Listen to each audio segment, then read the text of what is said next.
سلامات كمي ويلكم دحان ديكم أنا دحان إكسابير مسكن كم أنا دحان زلخو دحان كتكونوا دا تمنخو يوتيوب شانالي سبسكرايب زيقبركم كابل بندا مسكنكو سبسكرايب زيقبركم سبسكرايب يركم تتوابعني بتحتنا إلا مالتيو مبقر لو ما عندي زيو زمت أخو حسب كل جزء بسعود عربية زلوا سدوتين ناس بقى عندي نمنتهي كم زغنس لعلمت أن لواه لعلمت أن تقول دقي لعلمت أن عندي قلنا أنا سدت معرق يريد وستون إنه سدتوا بوتا دقي في اللي خوين ما تسدت سد عربي كبيت سو كام فلاي نقتلوت على ميل كموزة جلس كل معنا أبقى فريدة ملا وقال لي إلا نمبر نقل ኣብ ስዑዲ ናይ ዘሎ ስደተኛ ግን በቃ ሓደ ግዜ ክሓስቦ ከለኹ ብጣዕሚ ይገርመኒ ማለት እዩ እና ሎማዓንቲ ከመ እዩ ሓንቲ ሓፍትና ማለት እዩ ካብ ስደት ንዓዳ ዝኩሉ ዓመት ኣብ ስደት ለፊዓ ንዓዳ ኣብ ዝኸደትሉ ሰዓት ኣብ ኤርፖርት ፀኒሑ ብኦንላይን ዝተፋለጠቶ ፍቅረኛዓ እዩ ክቕበላ ወሲና ሕጂ ፍቅረኛዓ ተቐቢልዋ ናብ ገዛኡ ሒዝዋ ምስ ከደ እኳስ ትንፋስ ኣየር ናይ ዓዳ ኣየር ኣዳኣ ኣሕዋታ ገለ እሞ ግደፍዎ ተኣየር ናይ ዓዳ እኳስ ጥዕይ ጌራ ከየጣዓመታ ገይራ ኢላ ከይተንፈሰት ቀቲልዋ ማለት እዩ ቀቲልዋ ሓዲሩ ከምዛ ሎሚ ከይዳ ከምዛ ምሸት ቀቲልዋ ሓዲሩ ማለት እዩ መቕተሊኣ ምክንያት ብዙሕ ሰብ እዩ ዝዛረብ ኣብቱ ጉዳይ ስለዘይነበረ ዘይነበርካ እዚ እዩ ኢልካ ክትውስን ኣይትኽእልን እዚ መቕተሊኣ ምክንያት ኢልካ ክትውስን ኣይትኽእልን ንምንታይ ባዕሉ ብዝተዛረቦ ግን ከምዚ ሎማዓንቲ ምንም ዓይነት ርክብ ክንገብር ኣይደልን ክንምርመር እዩ ዘለና ስለ ዝበለቶ እዩ ቀቲልዋ ዝብል ናይ መረጃ እውን ነይሩ ብዙሕ ነገራት ነይሩ ማለት እዩ እና ሕጂ ኣነ እንታይ ኢለ ማለት ጥዕናኡ እያ ባይዘወይ ሓልያትሉ ማለት ኣነ ንሱ ጥራሕ ዘይኮነ ይትእመን እንትብለ ዘላስ ንሓደ ወድስ ንመርመር እንተይልካዮስ እስኻ እውን ጥዕና ክሓሉ ኣነ እውን ጥዕና ይሓሉ እዩ ዝበሃል ዘሎ ግን እሱ እሞ ንግደፎ እቲ መጀመርያስ ካብ ስደት ዝኩሉ ዓመት ፀኒሐ ዝኩሉ ዓመት ደኺመ ዝኩሉ ዓመት ረብሪበ ዝኩሉ ናፍቆት ነይርንስ ንምንታይ ናብ ወዲ ጓና ይኸይድ ቀዲመ ናተይ በዓል ሓዳረይ ኣቦ ደቀይ እንተዝኾኑ እሞ ደቀይ ምስኡ እንተዝህልው ቀዲመ ቅድሚ ደይ ቅድሚ ቦይ ደቀይ ክርኢ ኢለ እንተኸይደ ቀሊል እዩ ኖርማል እዩ ትክክለኛ እውን እዩ ደቃ ክትርኢ ኢላ መፅያ ንደቃ ክትርኢ ብዝበለቶ ሰዓት ኣብ ዘይዕረፈትሉ ምስ ደቃ እኳ ፅቡቅ ሂወት ሓንቲ መዓልቲ ከየሕለፈት ቀቲልዋ እኳ ትበሃል ብኦንላይን ስለልፈልጦ ስለለፍቀርክዎ ገለ ግን ኣነ ሓንቲ መዓልቲ ባይዘወይ ኣነ ካብ ዝኾነ ዓዲ ከይደ ዓደይ ኣብ ንኣብነት ብዓዲግራት ሓፍቲ የለትኒ ብዝኾነ ቦታ ነይረ ግን ዓዲግራት ክሓድር ልምን ብላኒ ትፈትውኒ ሰብ ዝኾንክ ገለገለ ስለ ትብለኒ እምበር ናብ ኣደይ ክኸድ እየ ዝፈቱ ሰደይ ተማስያ ዋላስ ምስ ኣደይ ክሓድር እየ ዝፈቱ ነቲ ምንታይ በቃ ትዘምፀካ ዓላማ ናብ ኣደኻ ምስ ቤተሰብካ ምርኻብ እየ ቤተሰብካ ክትራኸብ ኣለካ ብድሕሪ እዩ ዘሎ እዩ መሓዛ ዓርኪ ሓው ወዲ ሓው ወደኮ ወላ ፍቅረኛኻ እውን ድሕሪ ወለድኻ እዩ ማለት እዩ ስለዚ እዛ ቆልዓስ ኣደኣ ዝኩሉ ናፍቆት ሃረር ኢላ ዝኩሉ ናፍቆት ነይሩዋ ተቆልዓ እውን ከምኡ ምስ ናፍቆታ ንቤተሰባ ንኣሕዋታ ሒዛቶ ዝመፀት ስጦታ ከየረከበት ረይሳኣ ስጦታ ተቐቢሎም ማለት እዩ ኣዶ እዚ ከመይ ኢላ ተቐበሎ ኣዶስ ከመይ ኢላ እዚ ተቕበሎ እንታይ ዓይነት ጭካኔ ኢኸ ኣብ ኣወዳት ይኹን ኣብ ኣጓላት ዝረአ ዘሎ ሕጂ ጭካኔታት ሲ እንስሳታት ከማን ኣብ በረኻ ንመይንኻ ኣንበሳ ረኺብካ ከምኡ ገይሩ እንትን ይጭክነልካን ሓደ ግዜ ኣንበሳ ረኺብዎም ከይቀተሎም ዝሰዶም ሰባት ይርኢ ኣነ ኣብ ጫካ ሓዲሮም ምንም ዘይኮኑ ሰባት ትረክብ ኢኻ ኣብ ባሕሪ ጠሊቖም ዓሳ ወይ ከዓ ሓርገፅ ከይበልዖም ዝወፁ ሰባት ኣለዉ ከም ዕዱል ኣብ ኢድ ሰብ እሞ ናተይልካዮ እሞ ፈቲኻዮ እሞ ፍቂርካዮ ከይድካስ ካራ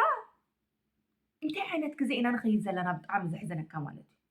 ኣተን ደቂ ኣንስትዮ ከዓ ወላ ወዲ ተባዕትዮ ይኹን ደቂ ኣንስትዮ ኣይብልን ኣብዚ ዝኾነ ነገር ቅድሚያ ክትሰርዖ ዝግበአካ ቅድሚያ ስራሕ እዩ ኣብ ስደት ነርካ መጀመርያ ስድራኻ ኢኻ ክትረክብ ዘለካ ፍቅረኛኻ ገለመለካ ዝበሃል ነገር ኣይሰርሕን ንቤተሰብካ መጀመርያ ንቤተሰብካ ትረክብ ብድሕሪ ኣቦ ደቅኻ ኣይኮነን ሰብ እዚ ኣብ ኦንላይን ኢኻ ተፋሊጥካዮ ሜቢ ኣብ ኤርፖርት ተቐቢልኒ ሰላም ክብሎ ይኽእል እየ ሕድር ኢልኒ ግን ኣይሓድርን ዘይሓድረሉ ሚኒስ ፀሊኦ ይኮንኩን ቅድሚያ ኣደይ ክረክብ እየ ዝደሊ ኣነ ብጣዕሚ እየ ዝህንጦ ብጣዕሚ እየ ዝህንጦ ኣነ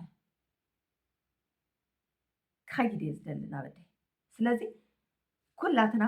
ኣብ ስደት ኔርና ክንከይድ ከለና መጀመርያ መዕረፊና ቤተሰብና ንግበር ቤተሰብና ርሑቕ እንድሕር ኮይኖም ከዓ ዓራትና ተኻሪና ምሕዳር ዝመስልዎ የለን በዚ ሎሚ ግዜ ኣለዋ ይብሉኻ ገለ ይብሉኻ ንጥቕሞም ይቐትሉኻ እንደ ቤተሰብ ተኸይድካሎም እውን እዚ ዘይገበረትና እዚ መፅያ ክንዲ ዓመት ተቐሚጣስ ከምዚ ዘይሃበትና ይብሉኻ ስለዚ እዝታት ንኸይገጥመካ ርሑቕ ተኾይኑ ናይ ስድራኻ ቤተሰብ ኣብ ዓራትካ ተኻሪኻ ምሕዳር ዝመስልዎ የለን ሕዚ እዚ ሕጂ በፂሒዝዋ ዘሎ ዛዶሲ ከመይ ገይራ እያ ትቕበሎ ኣነ ይቅበሎ ክኾን ቅድመ ደይ ይግበረኒ እየ ዝብል ኣነ ክኾን ቅድመ ደይ ይግበረኒ ኣደይ ክትቅድመኒ እየ ዝደሊ ኣደይ ናተይ ቃንዛ ናተይ ሓዘን ክትሪአ ይደልያን ንማንኛውም ወዲ ሕጂ ኣድና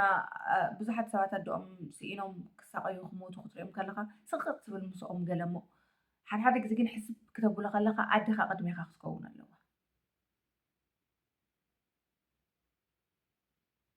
ምንታይ ብዙሕ ፈተናታት ኣሕሊፋ ንዓኻ ክትዕቢ ኣብ ፅቡቕ ደረጃ በፂሒለይ ከምዚ ኮይንለይ ኢላ ኣብ ዝሓሰበትሉ ሰዓት ናትካ ሞት ክትሓስቦ ከላ ከዓ ከቢድ እዩ ኣነ ድሕሪ ውላደይ እምበር ቅድሚ ውላደይ ኣይግበረኒ ፈጣሪ ነናቱ ዕጫ ኣለዎ ከከም ወሳሳድና እየ ክወስደና ግን ትምኒተይ ቅድሚ ውላደይ ኣይግበረኒ ኣነ ናይ ውላደይ ነገር ክፃወሮ ይክእልን ውላደይ ግን ናተይ ነገር ክትፃወሮ ትኽእል እያ ስለዚ ክንጥንቀቕ ዝግበአና መጀመርያ ክነቅድሞ ዝግበአና ነገር ክነቐድም ኣለና ኣብ ሂወትና እንታይ ነቐድም እንታይ ንሰርዕ ቅድሚያ እውን ክንፈልጥ ኣለና በተለይ እዚ ኣብ ሶሻል ሚድያ ተፋሊጥና ኢልካ ነብስኻ ውዲእካ ክስታይ ምሃብ ኣነ በዚ ሕዚ ግዜ ጥዑይ መሲሉ መልኣኽ መሲሉ ሰራቂ እዩ ዝበዝሕ ዘሎ መልኣኽ መሲሉ ጥቕሚ ኣላሽ እዩ ዝበዝሕ ዘሎ ከምኡ ዝበለ ጥዑይ ሰብ የለን ትብሎ ሌባ ኮይኑ እዩ ዝርከብ ዘሎ ሓላይ መሲሉ ኢሎም ጎማዲ ዝኸውን ዘሎ ስለዚ ደቂ ኣንስትዮ ኣሕዋተይ ይኹን ወዲ ተባዕትዮ ኣሕዋተይ ብኦንላይን ተፋሊጥና ኢልኩም ክስካብ ክንድኡ ነብስኩም ረፍ ኣቢልኩም ንዋያትኩም ይኹን ሂወትኩም ይኹን ኣይተረክቡ በርግፀይ ተፍቅሩ ይኮንኩም ዝብል ዘለኹ ኣፍቅሩ ግን ብመጠኑ ክትገብርዎም ክትሰርዕዎም ክትቀድምዎም ዘሎ ነገራት ክትፈልዩ ኣለኩም ኣስታት ክትፈልዩ ኣለኩም ምንም ዓይነት ሓንቲ መዓልቲ ኳስ ካብዚ ኤርፖርት ወፅያ ናብ ገዝኡ ምስ ከደት ብድሕሪኣ እኳ ደገ ወፅያ ትንፋስ ናይ ዓዳ ናይ ፅሪት ኣየር ናይ ዓዳ ከየስተንፈሰት ከይዳ ክስካብ መጨረሻ መዓስ ኣቶ ዓደይ መዓስ ይራኸብ ምስ ቤተሰበይ ወለዳ መፀለኹ ምስ ወለቶም ዘሎ ትፅቢት እኳስ ሕሳብዎ ሒዛትሎም ዝመፀት ስጦታ ቅድሚ ምቕባሎም ሬሳ ጓሎም ተቐቢሎም ከመይ ገይርካ ትቕበሉን እዚ